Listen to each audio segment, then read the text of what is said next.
ഏതാനും ദിവസങ്ങൾക്കുള്ളിൽ ഈ വർഷത്തെ വലിയ നോമ്പിലേക്ക് നാം അടുത്തു വരികയാണ്. പരിവർത്തനത്തിൻ്റെയും രൂപാന്തരത്തിൻ്റെയും കാലം. വ്യക്തിഗത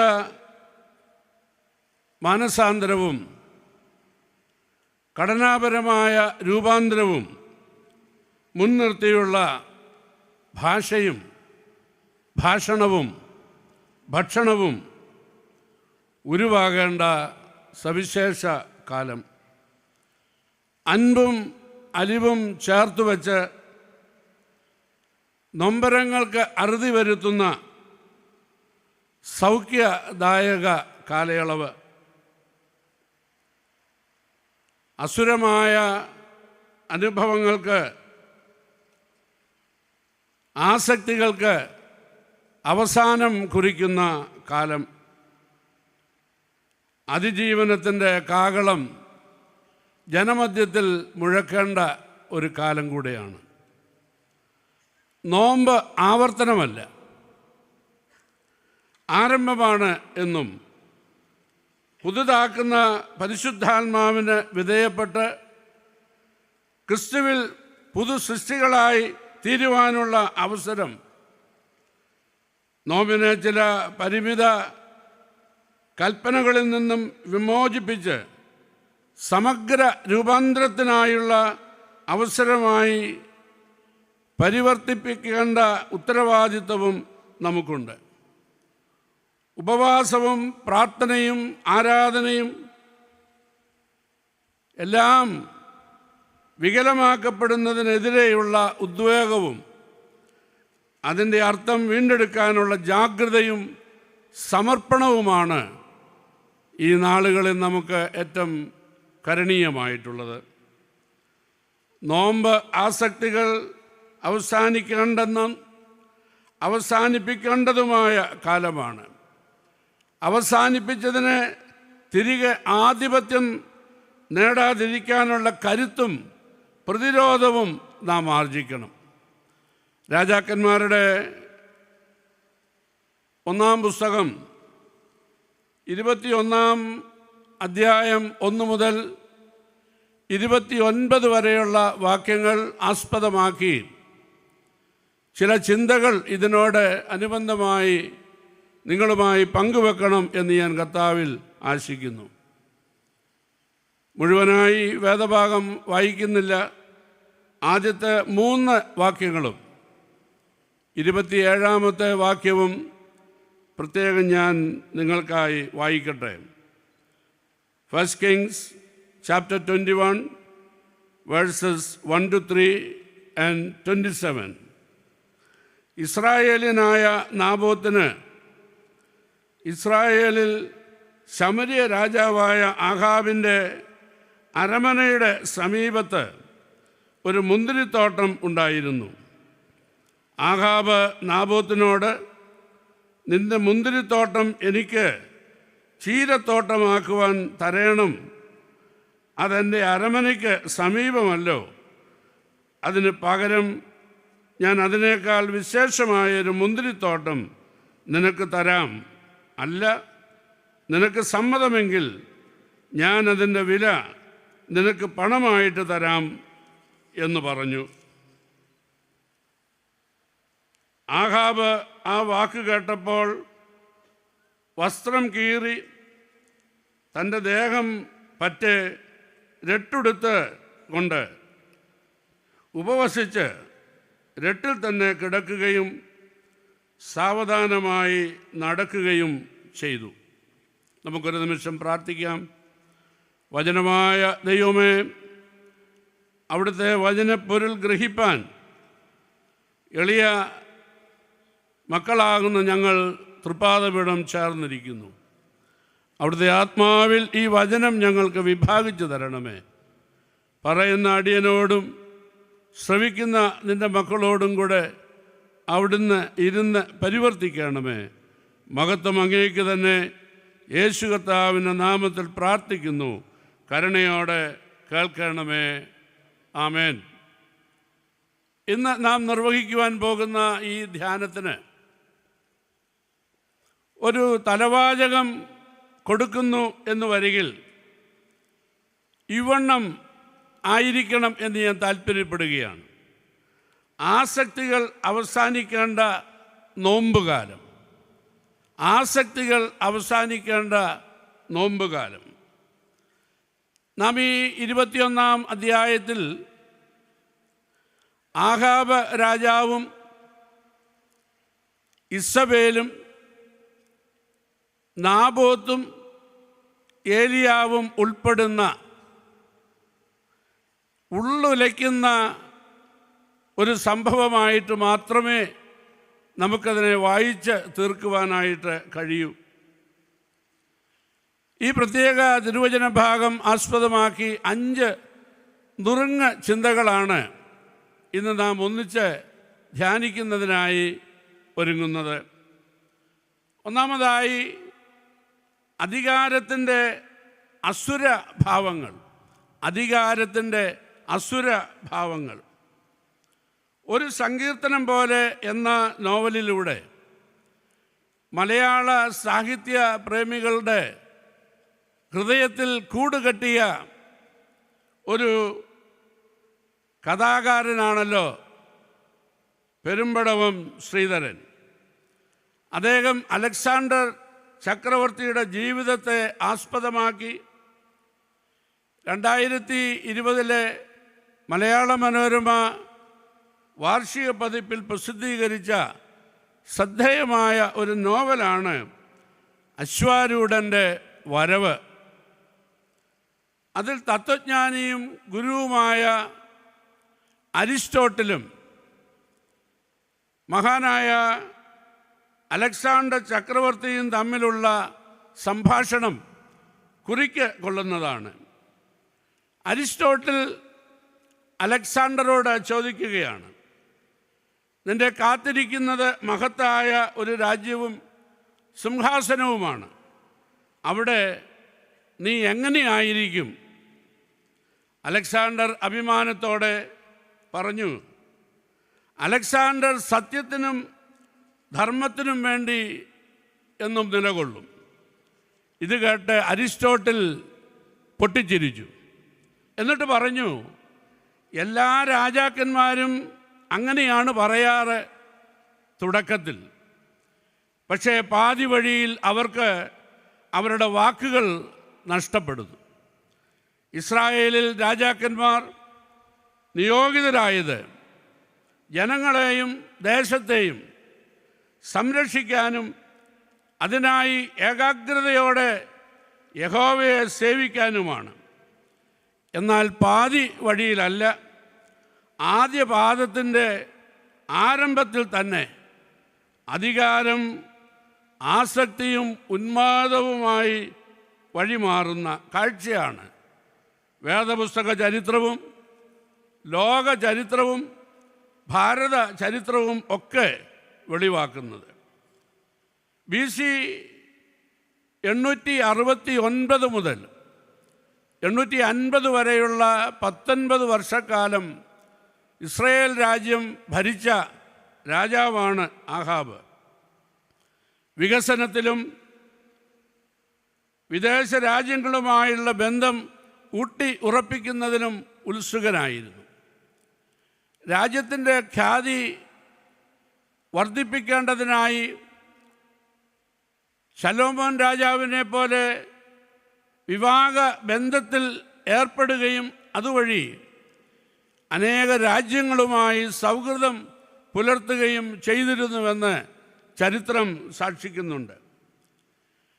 അയൽ രാജ്യങ്ങളുമൊത്തുള്ള കൂട്ടായ്മയും അവിടേക്കുള്ള സന്ദർശനവും രാജ്യത്തിനുള്ളിലും പുറത്തും ആഹാബിന് വലിയ പേരും വലിയ പ്രശസ്തിയുമാണ് ഉണ്ടാക്കി വച്ചത്. ഇപ്രകാരമുള്ള ഈ ആഹാബ്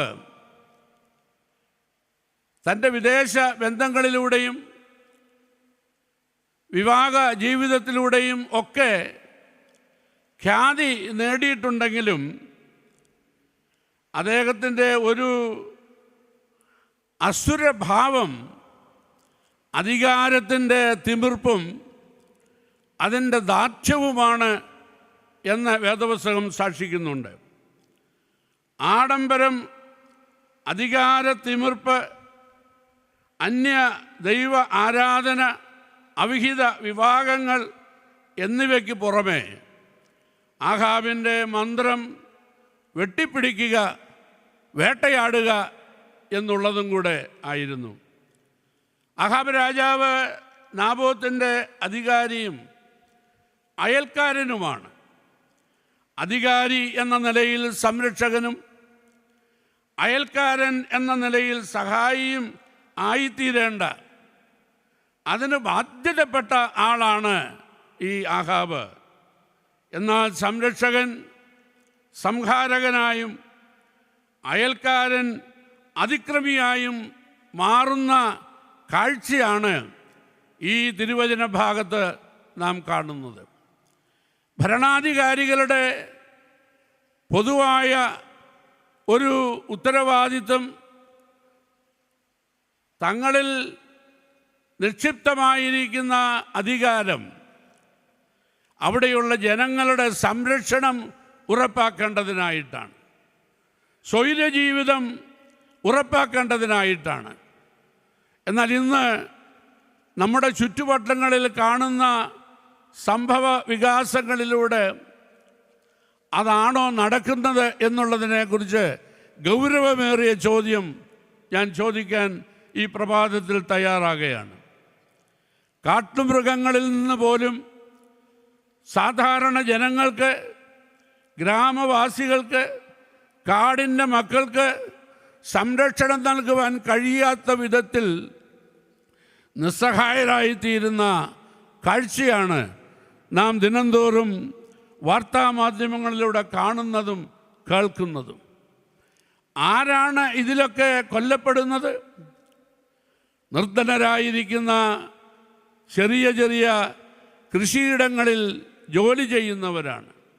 അത് തേയിലത്തോട്ടത്തിലാവാം, റബ്ബർ തോട്ടത്തിലാകാം, എവിടെയായിരുന്നാലും അവിടെയെല്ലാം ജീവൻ ഹനിക്കപ്പെടുന്നത് സാധാരണക്കാരായ ആളുകളാണ്. അവരെ സംരക്ഷിക്കുവാൻ ആളില്ലാത്ത വിധത്തിൽ ഇന്ന് നമ്മുടെ ഭരണവും ഭരണകൂടങ്ങളുമായിത്തീരുന്നുണ്ടെങ്കിൽ അവരതിനെ ഗൗരവത്തോടെ നോക്കിക്കാണണം. ഇങ്ങനെയുള്ള ജനങ്ങളുടെ ദുരിതങ്ങൾ കാണുമ്പോൾ അതിനെ പ്രതികരണം നൽകുമ്പോൾ അത് തങ്ങൾക്കെതിരെയാണ് എന്നുള്ള വിധത്തിൽ ചർച്ച തിരിച്ചുവിടുന്ന ഒരു പ്രകൃതത്തിലൂടെയാണ് നമ്മുടെ ജനനേതാക്കൾ മുന്നോട്ട് പോകുന്നതെങ്കിൽ എന്തും മാറ്റമാണ് നമുക്ക് അവരിൽ നിന്നെല്ലാം പ്രതീക്ഷിക്കാൻ കഴിയുന്നത്. ഈ വന്യമൃഗങ്ങളുടെ ആക്രമണത്തിൽ കൊല്ലപ്പെടുന്നവർ മാത്രമല്ല, കേരളത്തിൻ്റെ മലയോര കർഷകരുടെ നടുവൊടിഞ്ഞു എന്ന് പറഞ്ഞാൽ അവരുടെ കൃഷിയിടങ്ങളിൽ വന്യമൃഗങ്ങളുടെ ആക്രമണം ഹേതുവായി കൃഷിയിറക്കുവാൻ കഴിയാതെ ആ തൊഴിലുപേക്ഷിച്ച് മാറിപ്പോകുന്നതായിട്ടുള്ള അവസ്ഥ വരെ നിലനിൽക്കുകയാണ്.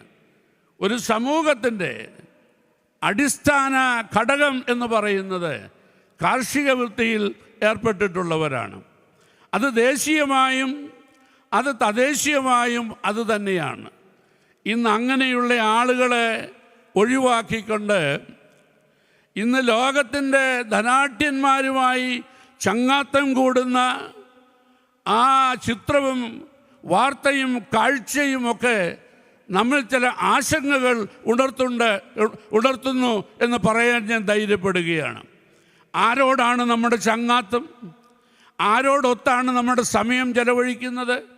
ഈ പട്ടിണിപ്പാവങ്ങൾ ഹിംസിക്കപ്പെടുമ്പോൾ അവരുടെ കൃഷിയിടങ്ങൾ അവർക്കതുമായി മുന്നോട്ട് പോകുവാൻ കഴിയാതെ ഇരിക്കുമ്പോൾ അവർക്ക് സംരക്ഷണമേകുന്നതിന് പകരം അന്തർദേശീയ തലത്തിൽ ധനാഢ്യരുടെ സഹിതം ഇവിടെ ആഹാബിനെ പോലെ നേടുന്നതാണ് സന്തോഷമായി കരുതുന്നതെങ്കിൽ അതിനൊരു തിരുത്തൽ ആവശ്യമാണ് എന്ന് പറയുകയാണ്.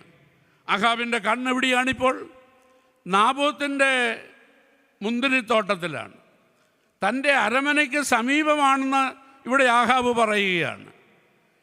ഇതിനെ തനിക്ക് സ്വന്തമാക്കണം, തനിക്കൊരു ചീരത്തോട്ടമുണ്ടാക്കണം പോലും ആഹാബിൻ്റെ ഒരു ഡ്രീം പ്രോജക്റ്റാണ്. തൻ്റെ അരമനയുടെ സമീപെ ഒരു പാവപ്പെട്ട മനുഷ്യൻ്റെ പൈതൃക സ്വത്തായി ലഭിച്ച ഒരു മുന്തിരിത്തോട്ടം കൈവശമാക്കി തൻ്റെ ഡ്രീം പ്രോജക്റ്റായിട്ടുള്ള ഈ ചീരത്തോട്ടം സ്ഥാപിക്കാനായി അദ്ദേഹം മുന്നിട്ടിറങ്ങുകയാണ്. വളരെ മര്യാദപൂർവമെന്ന് തോന്നുന്ന വിധത്തിലും ഈ നാബോത്തിനെ വിളിച്ച് സംസാരിക്കുകയാണ്. എനിക്കിങ്ങനെയൊരു ഡ്രീം പ്രോജക്റ്റ് ഉണ്ട് കേട്ടോ. നിൻ്റെ മുന്തിരിത്തോട്ടം എൻ്റെ അരമനയ്ക്ക് സമീപമാണ്, എൻ്റെ മാളികയിൽ നിന്ന് നോക്കിയാൽ കാണാവുന്ന ദൂരത്താണ്. നീ അതിങ്ങോട്ട് തരിക, ഞാൻ അതിനേക്കാൾ മേൽത്തരമായ മുന്തിരിത്തോട്ടം നിനക്ക് തരാം. അതല്ല പണമാണ് വേണമെങ്കിൽ നല്ല വില ഞാൻ തരാം, പൊന്നും വിലയായിരിക്കാം, എന്തുമാകട്ടെ. അങ്ങനെ മര്യാദ ഉപയോഗിച്ച് അദ്ദേഹത്തോട് ഇതെല്ലാം പറഞ്ഞു. എന്നാൽ അദ്ദേഹം പറഞ്ഞു, എനിക്കതിന് സാധ്യമല്ല. എനിക്ക് പൈതൃകമായി ലഭിച്ചതാണ് ഈ ഒരു തൊണ്ട് ഭൂമിയും അതിൽ ഒരു മുന്തിരിത്തോട്ടവും. അതുകൊണ്ട് എനിക്കത് തരുവാൻ കഴിയുകയില്ല. ഇത് കേട്ട മാത്രയിൽ അദ്ദേഹം കുണ്ഠിതനായി ശോകാക്രാന്തനായി അരമനയിൽ ചെന്ന് കട്ടിലിൽ കയറി മുഖം തിരിച്ച് കിടക്കുകയാണ്. ഇപ്പോഴിതാ തൻ്റെ സഹധർമ്മിണി ഇസബേൽ വന്ന് കാര്യമാരായുകയാണ്. ഇസബേലിനോട് അദ്ദേഹം പറഞ്ഞു, ഞാൻ നാബോത്തിൻ്റെ വസ്തു ചോദിച്ചു, അദ്ദേഹം തരില്ല എന്ന് പറഞ്ഞു. ഇത് കേട്ടിട്ട് ഇസബേലിന് ഈ ആഹാബിനോട് പുച്ഛം തോന്നിയിട്ടുണ്ടാവാം. അവൾ ചോദിക്കുകയാണ്, നീ ഇസ്രായേലിൻ്റെ രാജാവോ? ഒരു സാധാരണക്കാരൻ്റെ ഒരു തുണ്ട് ഭൂമി നിനക്ക് സ്വന്തമെന്ന് കരുതാൻ കഴിയുന്നില്ലെങ്കിൽ നീ ആരുടെ രാജാവാണെന്നുള്ള നിലയിൽ ഈ ഇസബേൽ പുച്ഛം രേഖപ്പെടുത്തുകയാണ്. ധർമ്മപത്നി അധർമ്മമൂർത്തിയായിത്തീരുന്ന ഒരു സാഹചര്യമാണ് നമ്മൾ ഇവിടെ നോക്കിക്കാണുന്നത്. അവൾ മനസ്സിൽ കരുതി, ഇത് നിനക്ക് വേണ്ടി ഞാൻ നേടിത്തരും. അവൾ എന്ത് ചെയ്തു? അവൾ ഒരു കത്തെഴുതി. ആർക്കാണ് കത്തെഴുതിയത്? ഈ നാബോത്ത് പാർക്കുന്ന പട്ടണത്തിലെ മൂപ്പന്മാർക്ക്, പ്രമാണികൾക്ക്. ആ കത്തിലെ സൂചന, നിങ്ങളൊരു ഉപവാസം പ്രഖ്യാപിക്കണം. ആ ഉപവാസത്തിൻ്റെ അവസരത്തിൽ നാബോത്തിന് മുഖ്യ സ്ഥാനം നൽകണം. അവനെതിരെ 2-3 കൊട്ടേഷൻ സംഘങ്ങളെ നിങ്ങൾ ക്രമീകരിക്കണം. എന്തിനു വേണ്ടിയിട്ടാണ്? നിരപരാധിക്കെതിരെ കുറ്റാരോപണം നടത്തേണ്ടതിനായിട്ടാണ്. രാജ്യദ്രോഹം, മതനിന്ദ എന്നുള്ള വിധത്തിലായിരിക്കാം ഈ കൊട്ടേഷൻ സംഘത്തിന് നൽകിയിരിക്കുന്ന നിർദ്ദേശം. ഇന്നതൊക്കെയാണല്ലോ നാടാടെ നാം കാണുന്നത്. എന്തെങ്കിലും പറഞ്ഞാൽ അവൻ രാജ്യദ്രോഹിയാണ്, എന്തെങ്കിലും പറഞ്ഞാൽ അവൻ മതനിന്ദ നടത്തി എന്ന് പറഞ്ഞ് ഒരാരോപണം കെട്ടിവെച്ച് കഴിഞ്ഞാൽ നിസ്സാരമായും അവൻ്റെ മേൽ നമുക്കെന്ത് നടപടിയിലേക്കും പ്രവേശിക്കാനായിട്ട് കഴിയും. ആരാണിതിനൊക്കെ കൂട്ടുനിൽക്കുന്നത്? പ്രമാണികളാണ്, മൂപ്പന്മാരാണ്, രാജ്ഞിയല്ലേ. കേട്ട പാതി ഈ നിർദ്ദേശത്തിനനുസരിച്ച് ഉപവാസം പ്രഖ്യാപിക്കുകയാണ്. ഇപ്പോൾ ഇവിടെ കട്ടിലിൽ കയറി ഉണ്ണാവൃതവുമായി ഒരു ഉപവാസത്തിൽ ആഹാബ് ആയിരിക്കുകയാണ്. ഇപ്പോഴിതാ ധർമ്മപത്നി എന്ന് പറഞ്ഞിരുന്ന, ഇപ്പോൾ അധർമ്മമൂർത്തിയുടെ രൂപം കൊണ്ട ഇസബേൽ മറ്റൊരു ഉപവാസം പ്രഖ്യാപിക്കുകയാണ്. നിനക്ക് മര്യാദയിൽ ആ സ്ഥലം കിട്ടിയില്ലെങ്കിൽ ഞാൻ നോക്കട്ടെ അതിൻ്റെ വഴി എന്നുള്ള മട്ടിൽ കാര്യങ്ങൾ മുന്നോട്ട് നീക്കുകയാണ്. അതിനു വേണ്ടിയിട്ടുള്ള കരുക്കളൊക്കെ നീക്കുകയാണ്. അതിനു വേണ്ടിയിട്ടുള്ള സംവിധാനങ്ങൾ ഒരുക്കുകയാണ്. ഇത് അന്നും ഇന്നും നാട്ടിൽ നടക്കുന്നതായിട്ടുള്ള ചില സാഹചര്യങ്ങളാണ്. എന്ന് പറഞ്ഞാൽ ആരാണ് അധികാരികളുടെ ഈ ആലോചനക്കാർ ഏറാൻ മൂളുന്ന ആളുകളാണ്. അവരുടെ മുഖം ചുമന്നു കാണുവാൻ ഇഷ്ടമില്ലാത്ത പ്രീതിപ്പെടുത്തുന്ന കുറേ ആളുകളായിരിക്കാം. അവർ പ്രമാണികളാവാം, മൂപ്പന്മാരാകാം, അങ്ങനെയുള്ള ഏതെങ്കിലും വൃന്ദത്തിൽപ്പെട്ട ആളുകളാകാം. സംവിധാനം അങ്ങനെ ചെയ്യുകയാണ്. ഇന്ന് നമുക്ക് ചുറ്റും അധികാരികളുടെ ഇംഗിതത്തിന് വിപരീതമായുള്ള ഏത് ചലനത്തെയും നിശബ്ദമാക്കുന്ന അനുഭവങ്ങൾ അനുദിനം വർദ്ധിച്ചു വരികയാണ്. സ്വതന്ത്ര രാജ്യമെന്ന് പറയുന്നിടത്ത് പോലും അങ്ങനെയുള്ള ഒന്നും പറയുന്നതിനോ പ്രവർത്തിക്കുന്നതിനോ കഴിയാത്ത വിധത്തിൽ ഏതൊരു വിപരീത അഭിപ്രായങ്ങളെയും ചലനങ്ങളെയും നിശ്ചലമാക്കുവാൻ പോരുന്നതായിട്ടുള്ള കടുത്തതായുള്ള സംവിധാനങ്ങൾ ആസൂത്രണം ചെയ്യുകയാണ്. ദ ബ്രിഡ്ജസ് ഓഫ് കോൺസ്റ്റന്റൈൻ എന്നൊരു പുസ്തകത്തിൽ ശ്രദ്ധേയമായ ഒരു നിരീക്ഷണം ശ്രദ്ധിക്കുകയുണ്ടായി. അതിങ്ങനെയാണ്: Man spends his early years learning to speak, and the regimes spend the rest of his life teaching him to silence. മനുഷ്യർ ജീവിതാരംഭത്തിൽ ശബ്ദിക്കാനും സംസാരിക്കാനും പഠിക്കുന്നു. ഭരണകൂടങ്ങൾ ശിഷ്ടകാലം അവനെ നിശബ്ദനായിരിക്കാൻ പഠിപ്പിക്കുന്നു. ഇന്നെല്ലായിടങ്ങളിലും ഇരുളുപോലെ കടുകട്ടിയായ നിശബ്ദത നിലനിൽക്കുകയാണ്. ആ നിശബ്ദത ഒരിക്കൽ ഞാൻ പറഞ്ഞു എന്നാണ് എൻ്റെ ഓർമ്മ. Silence becomes A conspiracy. നമ്മളൊരു ദോഷവും ചെയ്യാതിരിക്കുമ്പോഴും നാം ദോഷത്തിന് കൂട്ടുചേരുകയാണ് എന്നുള്ള തിരിച്ചറിവോടുകൂടെ, പ്രവാചക ദർശനത്തോടുകൂടെ ശബ്ദിക്കേണ്ടിടത്ത് ശബ്ദിക്കാൻ നമുക്ക് കഴിയണം. ബുധനാഴ്ച ഞാൻ പറഞ്ഞു, മേൽപ്പട്ടത്തെ സ്ഥാനികൾ ഒന്നിച്ചു കൂടുന്നത് എത്രയോ സന്തോഷം. സഹോദരന്മാർ ഒത്തൊരുമിച്ച് വസിക്കുന്നത് അത്ര ശുഭമാണ്. എന്നാൽ എന്തിനു വേണ്ടിയിട്ടായിരിക്കണം? ഒന്നിച്ച് ശബ്ദിക്കുന്നതിന് വേണ്ടിയിട്ടാണ്, നിശബ്ദമാക്കപ്പെടുവാനായിട്ടല്ല.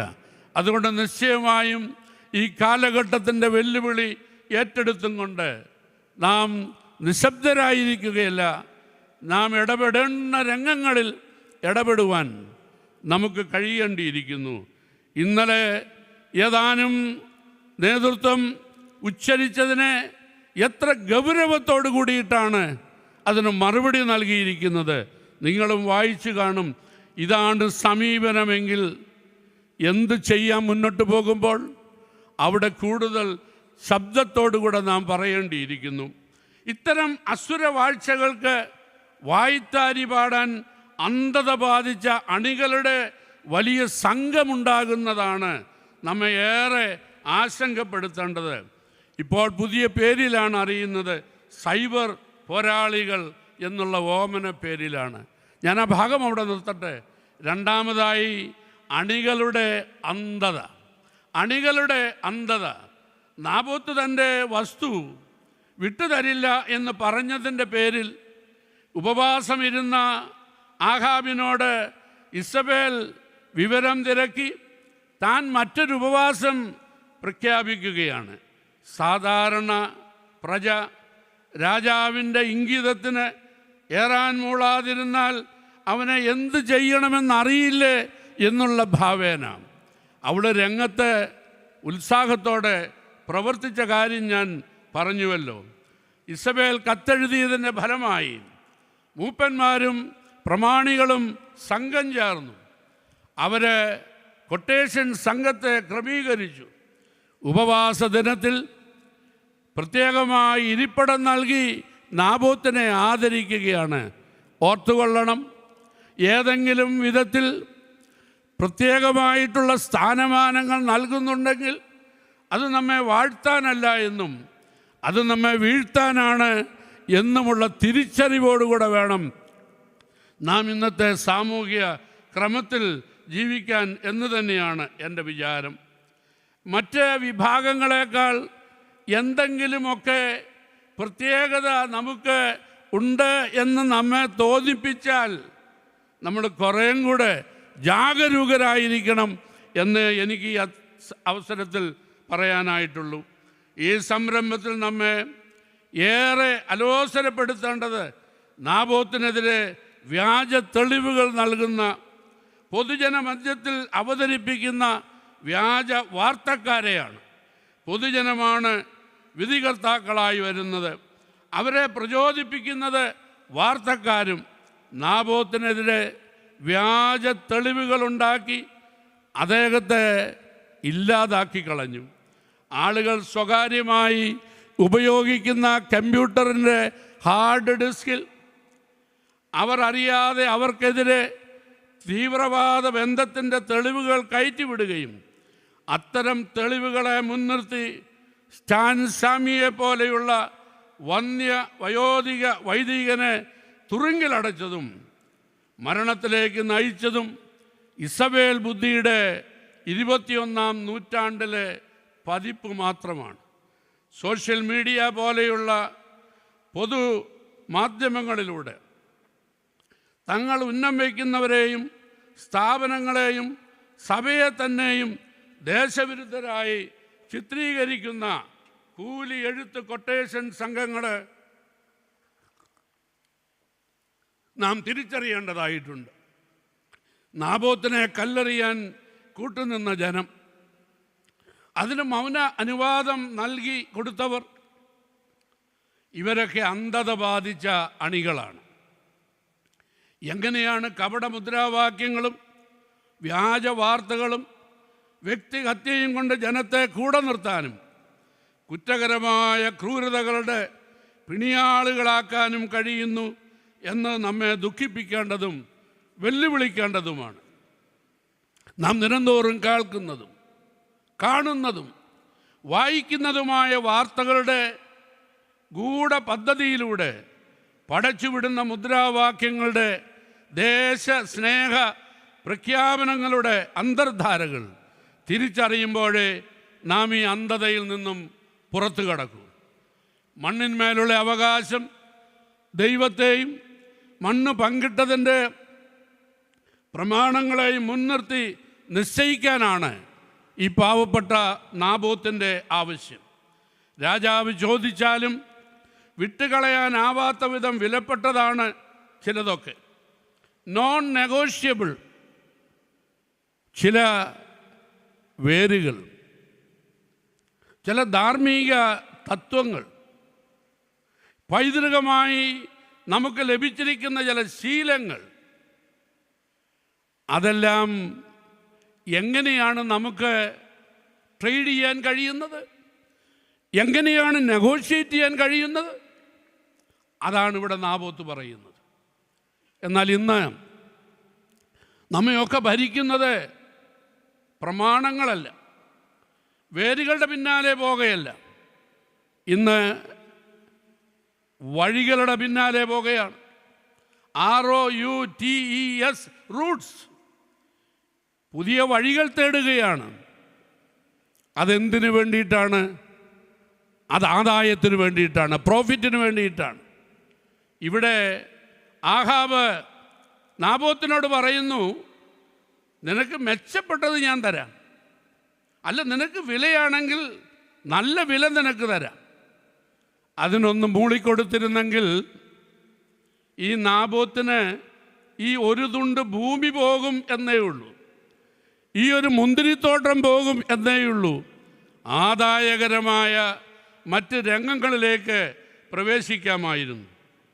എന്നാൽ നാം ഓർത്തുകൊള്ളണമേ, ഇന്ന് നമ്മുടെ ജനം ഇങ്ങനെയുള്ള ആദായകരമായ ചില കാര്യങ്ങളെ നോക്കിക്കൊണ്ട് പ്രമാണങ്ങളെ ബലി കഴിച്ച് കുടുംബത്തിൻ്റെ ഭദ്രത തകർത്ത് ആളത്ത ബന്ധങ്ങളുടെ പാവനത നഷ്ടപ്പെടുത്തി ഇന്ന് മുന്നോട്ട് പോകുന്നത് ഈ നാബോത്ത് നമുക്ക് നൽകുന്ന ചില ഓർമ്മപ്പെടുത്തലുകളാണ്. നാബോത്ത് പറയുന്നത് അധികാരിയുടെ സ്വകാര്യ താല്പര്യങ്ങൾക്ക് പരമാധികാരമില്ല എന്ന ഓർമ്മപ്പെടുത്തലാണ്. അധികാരപ്രയോഗം സാധുത കൈവരിക്കുന്നത് അധികാരം നൽകപ്പെട്ട ഉദ്ദേശ്യങ്ങൾ നിറവേറ്റുമ്പോൾ മാത്രമാണ് എന്നുള്ള സന്ദേശമാണ്. നിയമനിർമ്മാണം പാവപ്പെട്ടവരെ മുമ്പിൽ കണ്ടുകൊണ്ടാകണം എന്നൊരു അർത്ഥനഗ്നൻ പറഞ്ഞ രാജ്യത്താണ് ഞാനും നിങ്ങളും വസിക്കുന്നത് എന്നോർക്കണം.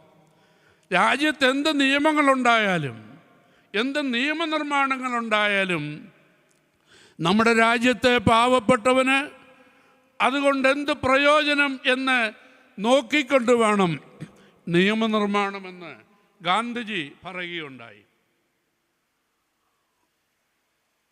എന്നാൽ ഇന്ന് ആർക്കാണ് നിയമനിർമ്മാണം കൊണ്ട് പ്രയോജനം? ഞാൻ പറഞ്ഞല്ലോ, സമ്പന്ന സമൂഹത്തിൻ്റെ ആ വലിയ പങ്കാളിത്തം.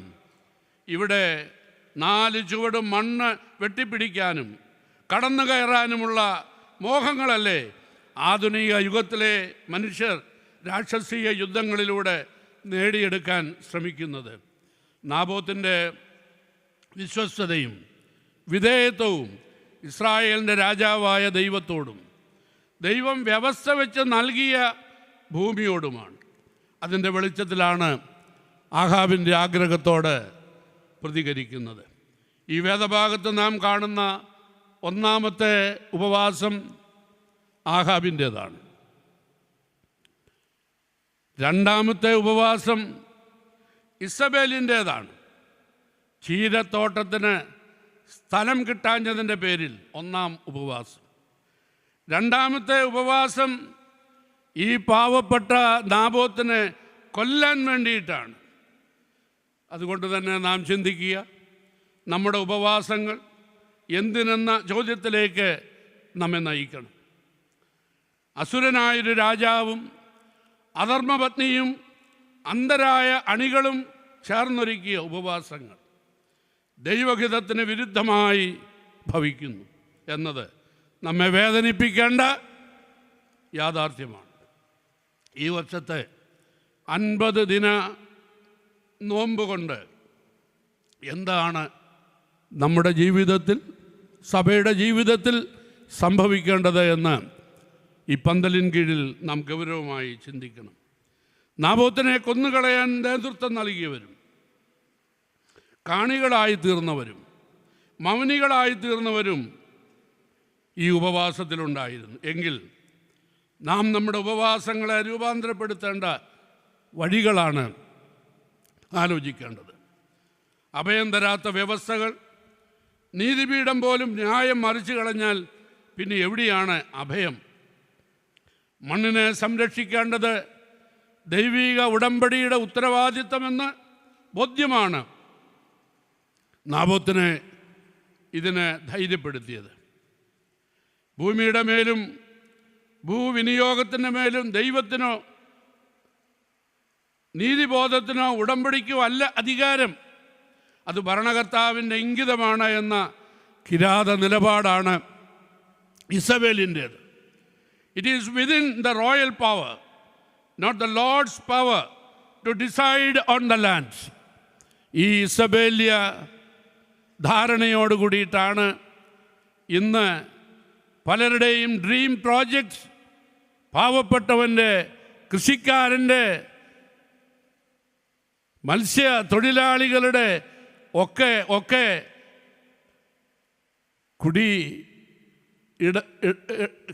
പ്രദേശങ്ങൾ സ്വന്തമാക്കുന്നത് എന്ന് നാം ഒന്ന് ചിന്തിച്ച് നോക്കണം.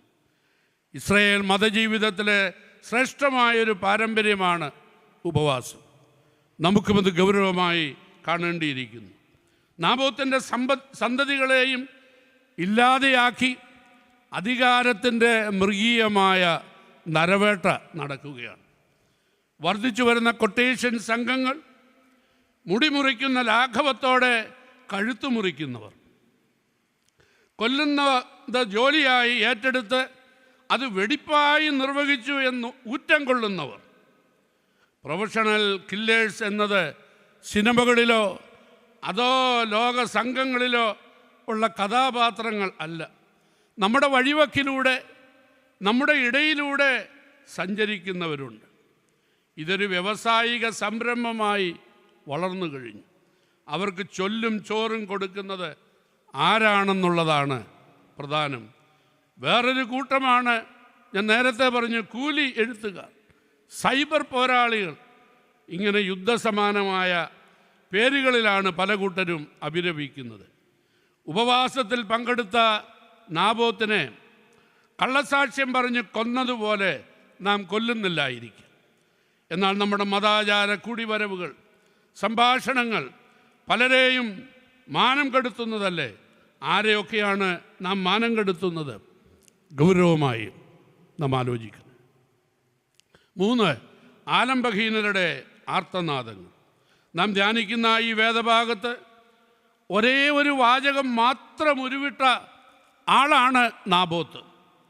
ഞാൻ എൻ്റെ പിതാക്കന്മാരുടെ അവകാശം നിനക്ക് തരുവാൻ യഹോവ സംഗതി വരുത്തരുത്. ഒറ്റ വാചകം.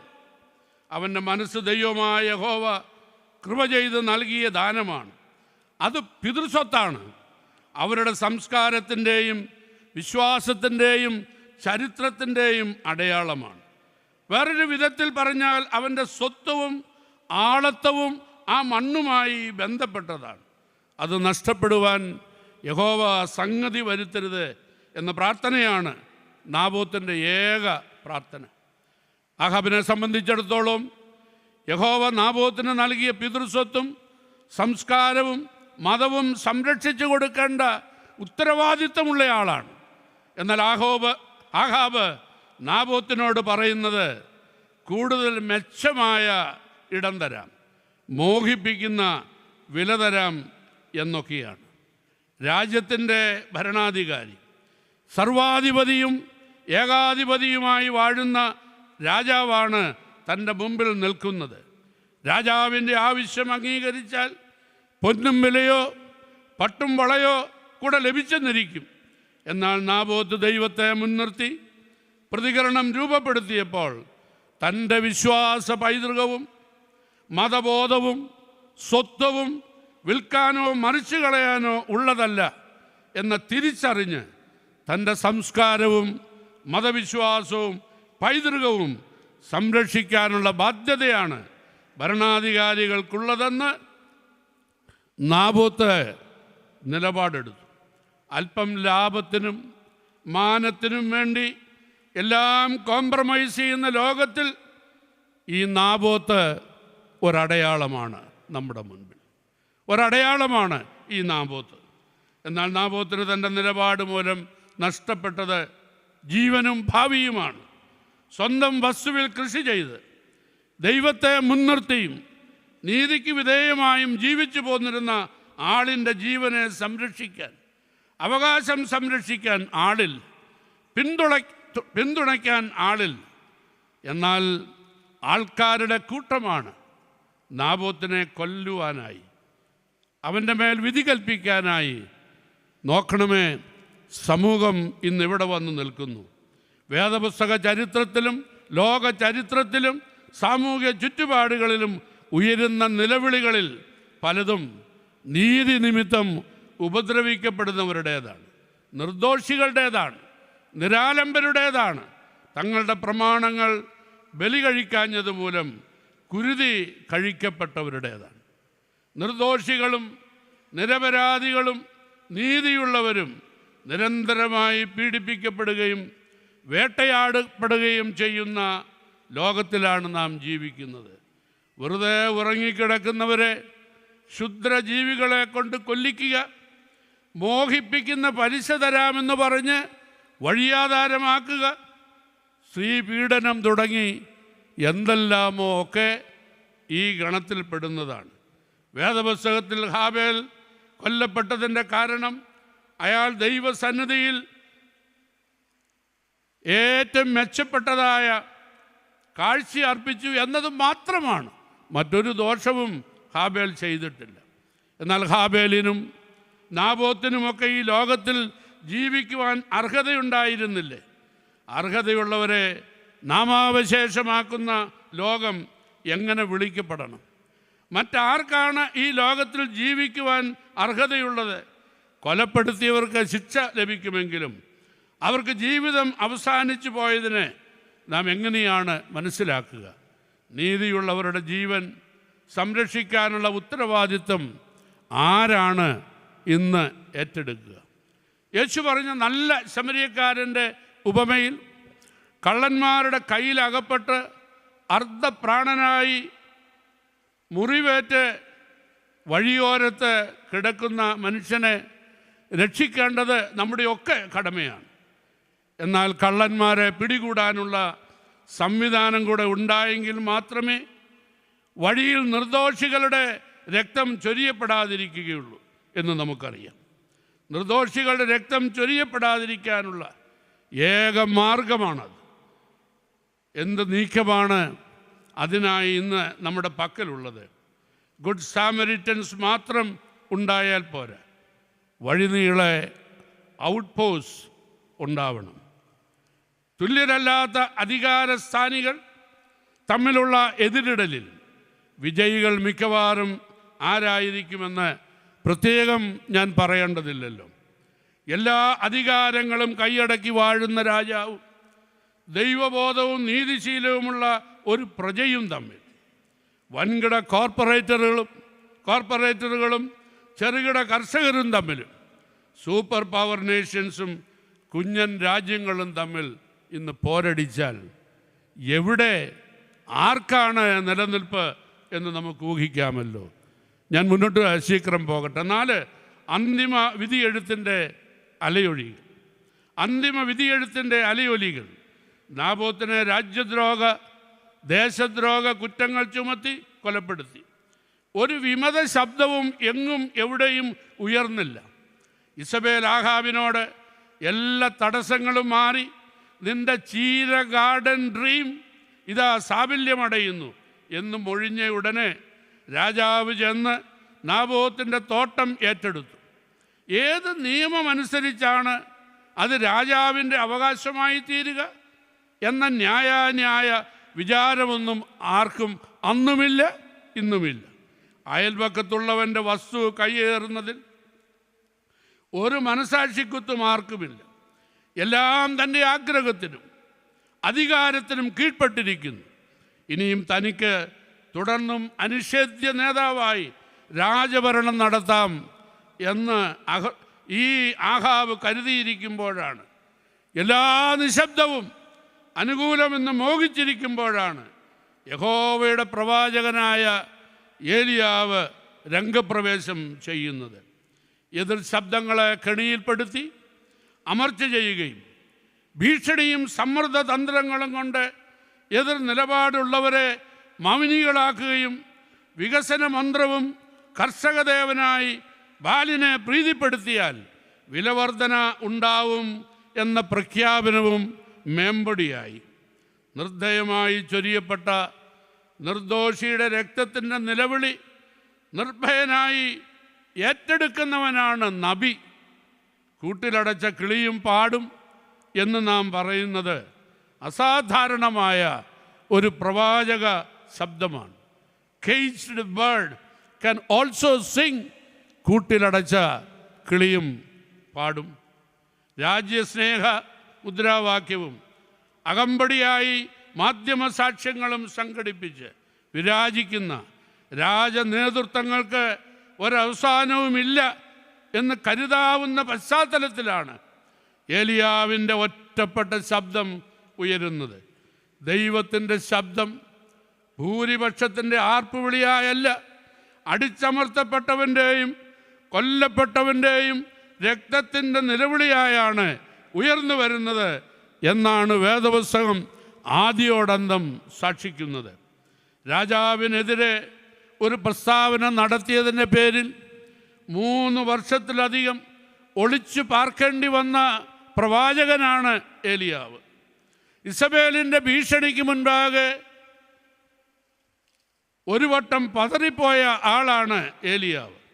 എന്നാൽ ഈ ലോകത്തിൽ നീതിയോടെ ജീവിക്കുവാൻ ആഗ്രഹിച്ച നാബോത്തിനെ പോലെയുള്ള ഒരു മനുഷ്യൻ്റെ ജീവൻ തന്നെ കെടുത്തിക്കളഞ്ഞു എന്നറിയുമ്പോൾ പ്രവാചകൻ നാബോത്തിനും ദൈവത്തിനും വേണ്ടി ആഹാബിനെ നേരിടുന്നത് ഒരേ സമയം നമ്മെ പ്രചോദിപ്പിക്കുകയും പ്രതീക്ഷ പകരുകയും ചെയ്യുന്നതാണ്.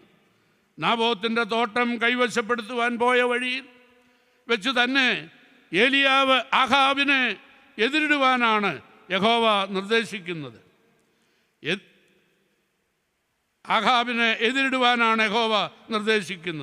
അജയ്യനും അപ്രതിരോധ്യനും അനിഷേധ്യനും സർവാധിപതിയുമായി വിരാജിക്കുന്ന രാജാവിൻ്റെ വിധികർത്താവും വിമർശകനുമായി ഒരാളെങ്കിലും ഉണ്ടായാൽ മതി എന്നതാണ് നമ്മെ പ്രചോദിപ്പിക്കേണ്ടത്.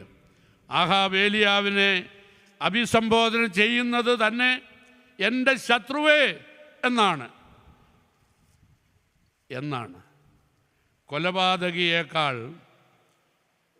കൊലപാതകിയായ രാജാവിൻ്റെ പ്രേമഭാജനം ആകുന്നതിനേക്കാൾ ശത്രുവായി മുദ്രകുത്തപ്പെടുന്നതാണ് ഏലിയാവിന് അഭിമാനമായി മാറുന്നത്. അതേ, ഞാൻ നിന്നെ കണ്ടെത്തി എന്ന് മറുപ്രസ്താവനയിലൂടെ രാജാവിൻ്റെ അധർമ്മവും അകൃത്യവും താൻ കണ്ടെത്തി എന്നാണ് ഏലിയാവ് പ്രസ്താവിക്കുന്നത്. അതുകൂടാതെ ആഹാബിൻ്റെ കിരാത ഭരണത്തിനും വംശത്തിനും അവസാനമുണ്ട് എന്ന് പ്രവചിച്ചതിലൂടെ ഏറ്റവും പ്രബലനായ രാജാവിൻ്റെ തുടർഭരണമല്ല, അവസാനമാണ് ആഗതമായിരിക്കുന്നതെന്ന് പ്രവാചകൻ തറപ്പിച്ച് പറയുന്നതാണ് നമുക്ക് പ്രതീക്ഷകൾ നൽകുന്നത്. അനന്തമായി നീളുന്ന അതിക്രമകാലത്തിൽ അവസാനമുണ്ടെന്ന വെളിപ്പാടാണ് ദൈവം നൽകുന്ന പ്രതീക്ഷ. ദൈവവിരുദ്ധവും നീതിവിരുദ്ധവും സർവാധിപത്യമുള്ളതുമായ സാമ്രാജ്യ വാഴ്ചകൾക്ക് ആയുസ് കുറേ കാലത്തേക്കുണ്ടാകാമെങ്കിലും അവയൊന്നും ശാശ്വതമായി നിലനിൽക്കുകയില്ല. അത് ഫറവോൻ്റെ ആയാലും നെബൂഖദ്നേസറിൻ്റെ ആയാലും ആഹാബിൻ്റെ ആയാലും ഹിറ്റ്ലറുടെ ആയാലും അത്തരം നിറങ്ങളിൽ അവിടെ അവതരിച്ചു കൊണ്ടിരിക്കുന്നവരായാലും സംഭവം അതുതന്നെയായിരിക്കും അവസാനം. ഏലിയാവിലൂടെ ദൈവം പുറപ്പെടുവിക്കുന്ന ശിക്ഷാവധി ഒരു പ്രതീക്ഷയാണ്. Judgement on Ahab is a premise and hope. നിലനിൽക്കുന്ന അധികാര പ്രകടനങ്ങളും പ്രയോഗങ്ങളും ആത്യന്തികമല്ല എന്ന ഉറപ്പാണ് ഈ തലമുറയിൽ, അല്ലെങ്കിൽ മറ്റൊരു തലമുറയിൽ അസുര രാജാവിന് രാജത്വത്തിന് അന്ത്യമുണ്ടെന്ന ഉറപ്പിക്കലാണിത്. ഇത് ഓപ്യമല്ല, ഇത് ഓപ്റ്റിമിസമാണ്. ഏലിയാവാണ് ആഹാബ് ചൊരിഞ്ഞ രക്തത്തിന് കണക്ക് പറയേണ്ടി വരും എന്ന് പ്രഖ്യാപിക്കുന്നത്. ഉപവാസം ഏലിയാവിനെ ഗുഹാവാസിയാക്കി മാറ്റുകയല്ല, പൊതു ഇടത്തിലെ സാക്ഷ്യമാക്കി മാറ്റുകയാണ്. നീതിക്ക് വേണ്ടിയുള്ള മുറവിളിയും കൊല്ലപ്പെട്ട നിരപരാധികളുടെ രക്തത്തിന് മറുപടി പറയിക്കാനുള്ള കരുത്തുമാണ് ഉപവാസത്തിലൂടെ ഏലിയാവിന് ലഭിച്ചതെന്ന് നമുക്കനുമാനിക്കാം. നിരപരാധികളായ ജനപക്ഷത്തിനുള്ള നീതിയുടെ ശബ്ദമായി മാറുമ്പോഴാണ് നമ്മുടെ നോമ്പും ഏലിയാവിൻ്റെ നോമ്പും പൊരുത്തമുള്ളതായി തീരുന്നത്. അധികാരവും ആർത്തിയും വെട്ടിപ്പിടിക്കലും വെട്ടിനിരത്തലും വ്യർത്ഥം, സന്തതി ഉണ്ണാതെ പോകും എന്ന നാടൻ മൊഴിയാണ് ഏലിയാവ് ഇവിടെ പ്രസ്താവിക്കുന്നത്. അഹന്തയുടെ ആധിപത്യം, അധികാരിയുടെ ഗർവും അണികളുടെ അന്ധതയും അവസാനിപ്പിക്കേണ്ട അസുരതകളാണ്. ഉദ്ദേശിച്ചത് നേടിയെടുക്കുന്നതല്ല നേതൃത്വ മികവും കരുത്തുറ്റ നേതൃശൈലിയും. നിലനിൽക്കുന്നത് നീതിയോടെ രൂപപ്പെടുത്തുന്നതാണ്. അതിന് അച്ചീവ്മെൻറ്റ് അവാർഡ്സ് കിട്ടുകയില്ല. ഒടുവിൽ വിധി എഴുതുന്നവൻ്റെ അക്ലമേഷൻ ലഭിക്കും നിശ്ചയം. അതാണ് നമുക്ക് ആശ്വാസമായിട്ടുള്ളത്. അവസാനിപ്പിക്കട്ടെ. ആസക്തികൾ അവസാനിപ്പിക്കേണ്ട ഉപവാസവും നോമ്പും. ആഹാബും ഏലിയാവും തമ്മിലുള്ള കണ്ടുമുട്ടലിൽ ഏറ്റവും മൂർച്ചയേറിയ ദൈവിക ന്യായവിധിയാണ് ഏലിയാവ് പുറപ്പെടുവിച്ചത്. ഞാനിവിടെ പറയട്ടെ, നിന്നെ അശേഷം നിർമൂലമാക്കി ഇസ്രായേലിൽ ആഹാബിനുള്ള സ്വതന്ത്രനും അസ്വതന്ത്രനുമായ പുരുഷ പ്രജയൊക്കെയും ഞാൻ നിഗ്രഹിച്ചു കളയും. ആഹാബിൻ്റെ സന്തതിയിൽ പട്ടണത്തിൽ വെച്ച് മരിക്കുന്നവനെ നായ്ക്കൾ തിന്നും, വഴിയിൽ വെച്ച് മരിക്കുന്നവനെ ആകാശത്തിലെ പക്ഷികൾ തിന്നും. ഇതങ്ങനെ തന്നെ സംഭവിച്ചു എന്ന് പിന്നീടുള്ള ചരിത്രം വെളിവാക്കി തരുന്നുണ്ട്. ഇതെല്ലാ അധികാരികൾക്കുമുള്ള ദൈവത്തിൻ്റെ മുന്നറിയിപ്പാണ്. അധികാരവർഗത്തെ വിമർശിക്കുന്ന പ്രവാചക ദൗത്യമെന്ന് ഡോക്ടർ M.M. തോമസ് ആമോസ് പ്രവചനത്തിന് നൽകിയ തലക്കെട്ടും ഇത്തരത്തിൽ സ്മരണീയമാണ്. നമ്മുടെ ഭവനത്തിലും സഭയിലും സമൂഹത്തിലും രാഷ്ട്രത്തിലും എവിടെയായാലും അധികാരപ്രയോഗങ്ങൾ വിമർശന വിധേയമായിരിക്കും എന്നത് നമ്മുടെ തന്നെ അധികാരപ്രയോഗത്തിനും മറ്റുള്ളവരുടെ അധികാര വിലയിരുത്തലിനും നമ്മെ സഹായിക്കും. ആഹാബിൻ്റെ പ്രതികരണവും അതിനോടുള്ള ദൈവിക പ്രതികരണവും പ്രതിപാദിച്ചുകൊണ്ടാണ് നമ്മുടെ ധ്യാനഭാഗമായ രാജാക്കന്മാരുടെ 1-ാം പുസ്തകം 21-ാം അധ്യായം അവസാനിക്കുന്നത്. 27-ാമത്തെ വാക്യം ഇങ്ങനെയാണ്: ആഹാബ് വാക്ക് കേട്ടപ്പോൾ വസ്ത്രം കീറി തൻ്റെ ദേഹം പറ്റെ രട്ടെടുത്തുകൊണ്ട് ഉപവസിച്ചു, രട്ടിൽ തന്നെ കിടക്കുകയും സാവധാനമായി നടക്കുകയും ചെയ്തു. ആഹാബ് അനുതപിക്കുമോ? ആഹാബ് സാവധാനം നടക്കുമോ എന്ന് നമുക്ക് അതിശയം തോന്നാം. തൻ്റെ കുലം മുഴുവൻ അവസാനിക്കുമെന്ന് കേട്ടപ്പോൾ അത് മാറ്റിയെടുക്കാനുള്ള അടവ് നയമാണോ എന്ന് സംശയം തോന്നുകയും ചെയ്യാം. ദൈവിക ന്യായവിധിയോടുള്ള പ്രതികരണമായാണ് അനുതാപവും ഉപവാസവും ആഹാബ് നിർവഹിക്കുന്നത്. തൻ്റെ ജീവിത ശൈലിയും നീതി വിരുദ്ധ പ്രവൃത്തികളും വെട്ടിപ്പിടിക്കലും അവസാനിപ്പിക്കുന്നു എന്നതിൻ്റെ അടയാളമായി നമുക്ക് ആഹാബിൻ്റെ ഉപവാസത്തെ കണക്കാക്കാം. ചില ഭക്ഷണങ്ങൾ വർജിച്ചും പ്രാർത്ഥനകളുടെ എണ്ണം കൂട്ടിയും ആചരിച്ച് തീർക്കേണ്ട ഒന്നല്ല ഉപവാസവും അനുതാപവും എന്നിവിടെ വെളിവാകുന്നു. ആസക്തികളുടെ അവസാനിപ്പിക്കലാണിത്. പുതിയൊരു ജീവിത ശൈലിയുടെ വീക്ഷണത്തിൻ്റെ ഇടപെടലുകളുടെ പ്രജനന കാലമാണ് നോമ്പ്. ആഹാബിൻ്റെ അനുതാപവും ഉപവാസവും യഹോവ അംഗീകരിക്കുകയും അതിനോട് അനുകൂലമായി പ്രതികരിക്കുകയും ചെയ്തു. വാക്യം 29 അതാണ് സൂചിപ്പിക്കുന്നത്. യഹോവ നൽകിയ ശിക്ഷാവിധി ആഹാബിൻ്റെ മകൻ്റെ കാലത്ത് വരുത്തും എന്ന് യഹോവ കൽപ്പിച്ചു. Suspended conviction. ദൈവം നൽകിയത് നമ്മെ അതിശയിപ്പിക്കും. ദാവീദിനും ആഹാബിനുമൊക്കെ തിരിച്ചുവരവിനും തിരുത്തലിനും അവസരം നൽകുന്ന ദൈവത്തെയാണ് വേദപുസ്തകം സാക്ഷിക്കുന്നത്. അധമ വഴിയിൽ നിന്നും അകൃത്യങ്ങളിൽ നിന്നും വിമോചിതരാകാനുള്ള പരിശ്രമത്തെയും സമർപ്പണത്തെയും മുൻവിധി കൂടാതെ സ്വീകരിക്കുന്ന ദൈവത്തിൻ്റെ കരുണയായും നമുക്കിതിനെ നോക്കിക്കാണാം.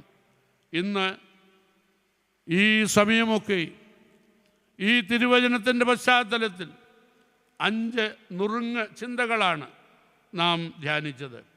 അധികാര ഭരണവർഗം അസുരഭാവം പൂണ്ട് ആധിപത്യം നേടുന്നതും അതിനെ അന്ധമായി പിന്തുണയ്ക്കുന്ന അനുചര വൃന്ദത്തെയും നിരാലംബരും നിരപരാധികളുമായ സാധാരണ ജനങ്ങളെ വകവരുത്താനുള്ള ഗൂഢപദ്ധതികളും അതിനുപയോഗിക്കപ്പെടുന്ന മതാചാരങ്ങളെയും നാം കണ്ടു. എന്നാൽ ദൈവം എക്കാലവും കണ്ണടച്ചിരിക്കയില്ല.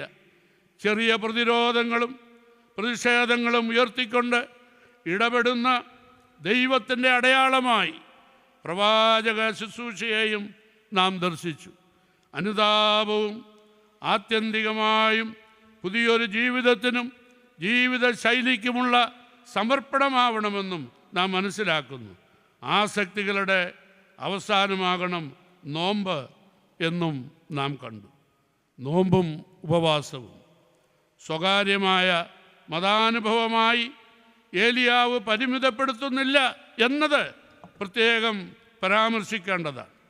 ഭരണവർഗത്തിൻ്റെ സ്വപ്ന പദ്ധതികൾക്ക് വേണ്ടി ഭൂമി കൈവിടേണ്ടി വരുന്നവരുടെ ശബ്ദം ഏറ്റെടുക്കുമ്പോഴാണ് ഏലിയാവ് നോമ്പ് നോറ്റതിൻ്റെ ഉപവസിച്ചവൻ്റെ ജീവിത മാതൃക വെളിപ്പെടുന്നത്.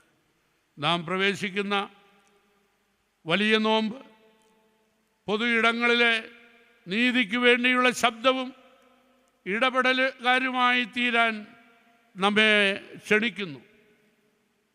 അതിന് വിരുദ്ധമായി നിൽക്കുന്ന എല്ലാ ആധിപത്യങ്ങളെയും ആസക്തികളെയും അവസാനിപ്പിക്കാനുള്ള ഉത്തരവാദിത്വം കൂടിയാണ് നോമ്പുകാലം നമ്മിൽ ഭരമേൽപ്പിക്കുന്നത്.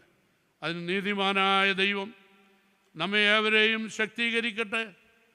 ഈ വചനങ്ങളാൽ ദൈവം നമ്മളെ എല്ലാവരെയും സമൃദ്ധമായി അനുഗ്രഹിക്കട്ടെ. പ്രാർത്ഥിക്കാം. ദൈവമായ കർത്താവേ, നിൻ്റെ വചനവുമായി അല്പസമയം വേറിട്ടിരിപ്പാൻ പ്രവാചകൻ്റെ ഹൃദയ നിറവിൽ നിന്ന് ഞങ്ങൾക്ക് നൽകിയതായിട്ടുള്ള ആലോചനകൾക്കായി ഞങ്ങൾ നിന്നെ സ്തുതിക്കുന്നു. ദൈവവചനം എങ്ങനെ എഴുതപ്പെട്ടിരിക്കുന്നു ആ ആത്മാവിൽ വായിക്കുന്നതിനും ധ്യാനിക്കുന്നതിനും അതിനോട് പ്രതികരിക്കുന്നതിനും സഭയ്ക്ക് ഈ നാളുകളിൽ ശക്തി നൽകണമേ എന്ന് ഞങ്ങൾ അപേക്ഷിക്കുന്നു. ഞങ്ങൾ കേട്ട ഈ കാര്യങ്ങൾ തുടർക്രിയ ഞങ്ങളിൽ ചെയ്യുവാനും ഈ വലിയ പ്രവാചകൻ്റെ ധൈര്യം ഉൾക്കൊണ്ടും കൊണ്ട് ഇന്ന് ആഹാബുമാരുടെ ചെയ്തികൾക്കെതിരെ ചെറുത്തുനിൽപ്പ് നടത്താനും നിൻ്റെ ആത്മാവിൽ ഞങ്ങളെ സഹായിക്കണമേ എന്ന് ഞങ്ങൾ നിന്നോട് പ്രാർത്ഥിക്കുന്നു. കുറവുകൾ ഓർക്കാതെ വണ്ണം ഞങ്ങളെ അനുഗ്രഹിക്കണമേ. കൂടി വന്ന ജനത്തെ ആശീർവദിക്കണമേ. നിൻ്റെ തിരുകൃപയിൽ അവരെ താങ്ങിക്കൊള്ളണമേ. യേശു കർത്താവിൻ്റെ നാമത്തിൽ പ്രാർത്ഥിക്കുന്നു. ദയയോടെ കേൾക്കണമേ. ആമേൻ.